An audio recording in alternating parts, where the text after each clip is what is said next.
In this video, we'll discuss the route mapping tool in ITICnxt. The route tool lets you create long and narrow excavation entities, and can be used to create a straight line entity or one with multiple turns in it.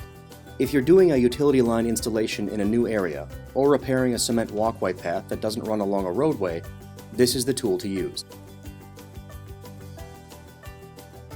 Select the Route tool from the Drawing Tools menu. Before you start drawing your route, you'll need to enter a width in feet and provide a physical reference point, such as a flagged or staked route. Once you have entered the required information, click on the map to start drawing your route. If your route turns at any point, click again to add a pivot point. Continue clicking until you reach the end of your route.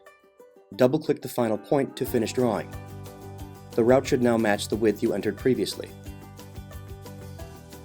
ITICnxt will automatically derive marking instructions from your mapping.